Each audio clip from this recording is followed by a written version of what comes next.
Assalamualaikum warahmatullahi wabarakatuh. Jumpa lagi di channel Guruku Inspirasiku bersama Ahmad Fatallah. Pada kali ini kita akan membicarakan tentang kurikulum prototype. Kurikulum yang saat ini sedang banyak dibicarakan oleh orang lain. Marilah kita simak bersama-sama. Kebijakan kurikulum untuk pemulihan pembelajaran setelah pandemi.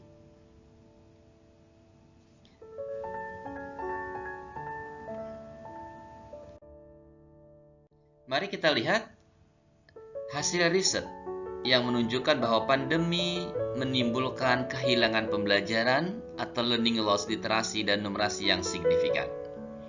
Nah, indikasi learning loss ini atau berkurangnya kemajuan belajar bisa kita contohkan dari hasil riset ini pada aspek literasi dan numerasi. Sebelum pandemi, yakni pada tahun pelajaran 2019-2020, kemajuan belajar mencapai 129 poin. Sedangkan untuk numerasi itu mencapai 78 poin. Sedangkan sesudah masuk di pandemi, pada tahun pelajaran 2020-2021 pada literasi hanya mencapai 77 dan pada numerasi hanya mencapai 34. Ini menunjukkan bahwa adanya pengurangan capaian kemajuan belajar siswa, yakni berapa poin? 52 poin pada literasi dan 44 poin pada numerasi. Jika kita setarakan waktu, learning loss-nya pada literasi itu mencapai 6 bulan, sedangkan pada numerasi mencapai sampai pada 5 bulan. Sebagai bagian dari mitigasi learning loss, sekolah diberi opsi untuk menggunakan kurikulum yang disederhanakan agar dapat berfokus pada penguatan karakter dan kompetensi mendasar. Satuan pendidikan diberi 3 pilihan kurikulum berdasarkan Kepmendikbud nomor 719 tahun 2020. Opsi itu ada yang menggunakan kurikulum 2013 secara penuh sebanyak 59,2%.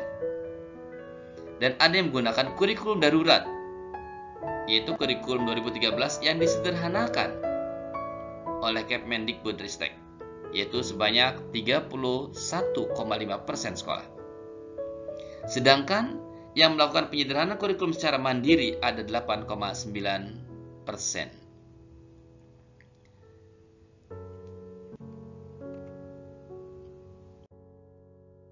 Marilah kita lihat capaian belajar yang dilakukan oleh sekolah yang menggunakan kurikulum darurat kita bandingkan dengan sekolah yang menggunakan kurikulum 2013 secara penuh. Hasil riset menunjukkan bahwa pengguna kurikulum darurat mendapat capaian belajar yang lebih baik daripada pengguna kurikulum 2013 secara penuh.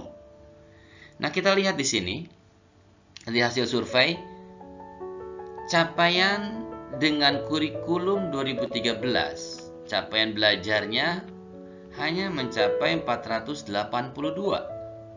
Sedangkan yang menggunakan kurikulum darurat mencapai 517.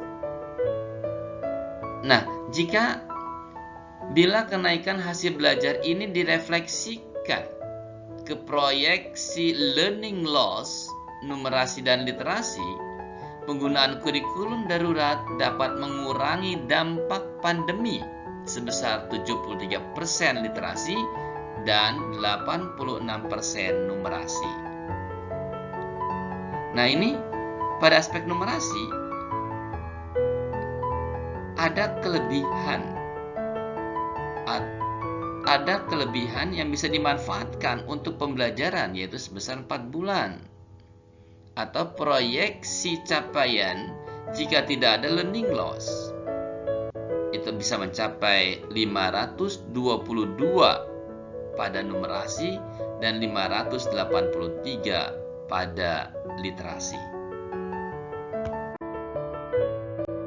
Pada aspek numerasi, manfaat penggunaan kurikulum darurat lebih besar pada siswa dari kelompok rentan.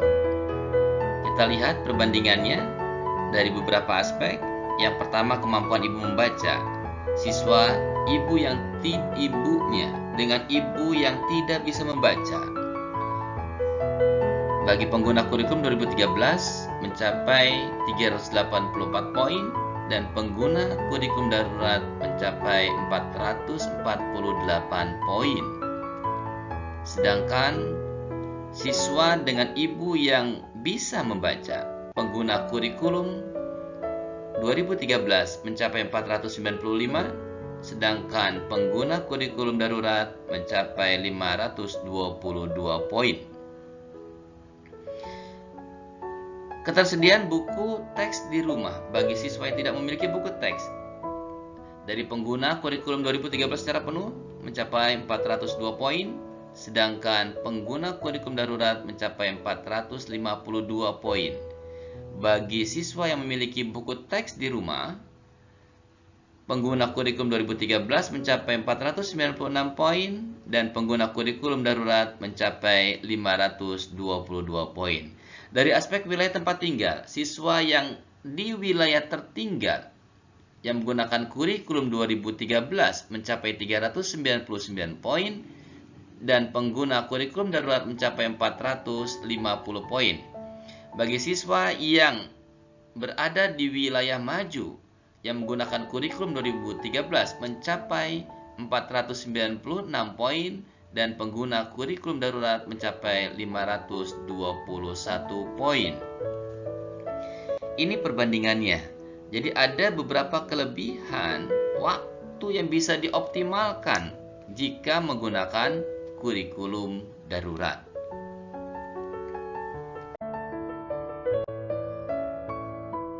Pada aspek literasi, manfaat penggunaan kurikulum darurat juga ternyata lebih besar pada kelompok rentan. Kita lihat perbandingannya dalam hal numerasi.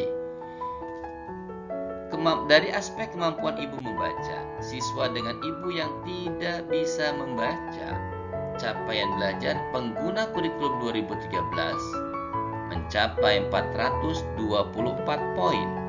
Bagi pengguna kurikulum darurat mencapai 480 poin.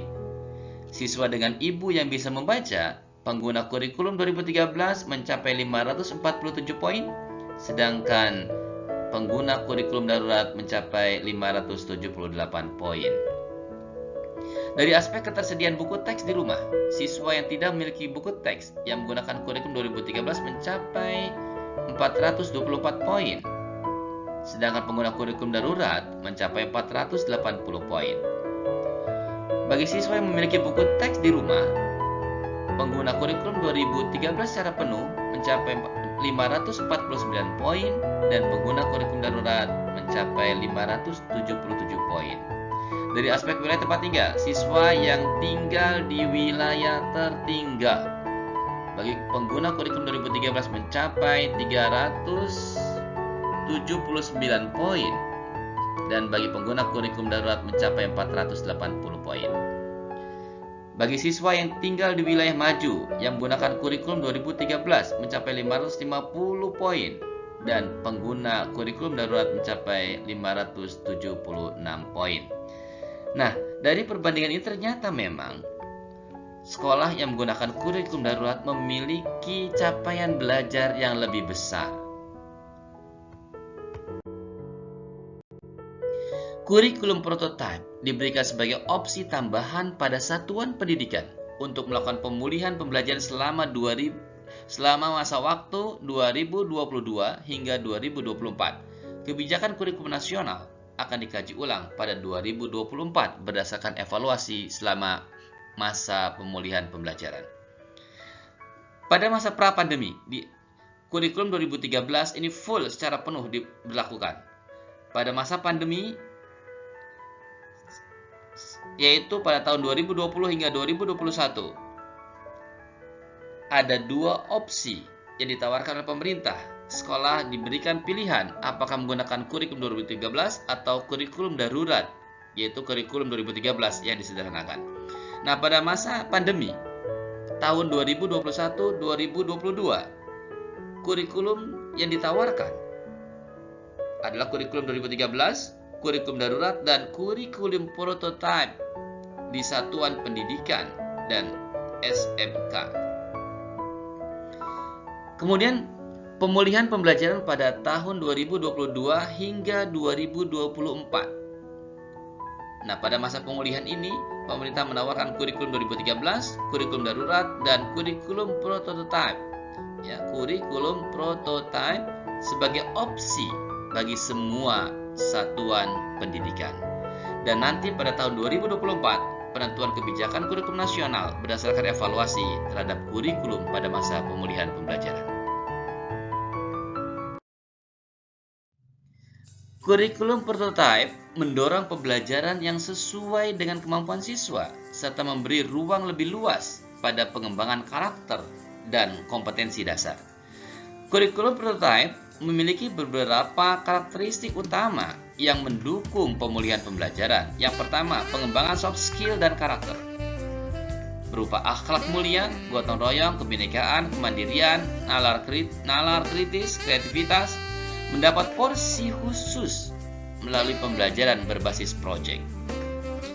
Yang kedua, fokus pada materi esensial sehingga ada waktu cukup untuk pembelajaran yang mendalam bagi kompetensi dasar seperti literasi dan numerasi. Yang ketiga, kurikulum prototipe memiliki fleksibilitas bagi guru untuk melakukan pembelajaran yang sesuai dengan kemampuan murid, teach at the right level, dan memiliki penyesuaian dengan konteks dan muatan lokal.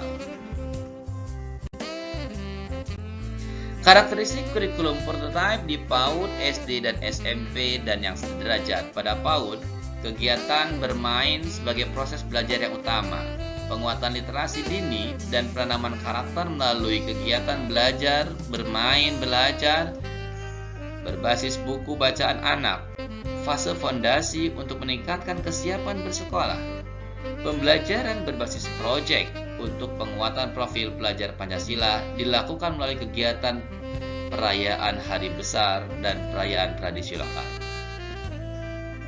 Di SD, penguatan kompetensi yang berdasar dan pemahaman holistik. Untuk memahami lingkungan sekitar, mata pelajaran IPA dan IPS digabungkan dengan sebutan IPAS, yaitu ilmu pengetahuan alam dan sosial. Kemudian ada integrasi computational thinking dalam mata pelajaran bahasa Indonesia, matematik, dan IPAS. Bahasa Inggris sebagai mata pelajaran pilihan. Sedangkan pembelajaran berbasis proyek untuk penguatan profil pelajar Pancasila dilakukan minimal 2 kali dalam 1 tahun ajaran. Sedangkan di SMP, penyesuaian dengan perkembangan teknologi digital, mata pelajaran informatika menjadi mata pelajaran wajib. Panduan untuk guru informatika disiapkan untuk membantu guru-guru pemula, sehingga guru mata pelajaran tidak harus berlatar belakang pendidikan informatika. Adapun pembelajaran berbasis proyek untuk penguatan profil pelajar Pancasila dilakukan minimal 2 kali dalam 1 tahun ajaran. Nah, begitu pula di SMA, SMK, dan SLB atau yang sederajat. Pada SMA lebih fleksibel untuk disesuaikan dengan minat siswa karena pilihan pada level mata pelajaran bukan program peminatan atau penjurusan. Nanti di kelas 10, pelajar menyiapkan diri untuk menentukan pilihan mata pelajaran di kelas 11. Mata pelajaran yang dipelajari sampai serupa dengan di SMP. Nah, di kelas 11 dan 12, pelajar mengikuti mata pelajaran dari kelompok mata pelajaran wajib dan memilih mata pelajaran dari kelompok MIPA, IPS, bahasa, dan keterampilan vokasi sesuai minat, bakat, dan aspirasinya. Adapun pembelajaran berbasis proyek untuk penguatan profil pelajar Pancasila dilakukan minimal 3 kali dalam 1 tahun ajaran dan pelajar menulis esai ilmiah sebagai syarat kelulusan. Nah, ini luar biasa sekali di kurikulum prototipe ini, ya. Budaya menulis ilmiah ini sudah mulai digalakan di usia SMA sebagai salah satu syarat kelulusan bagi peserta didiknya.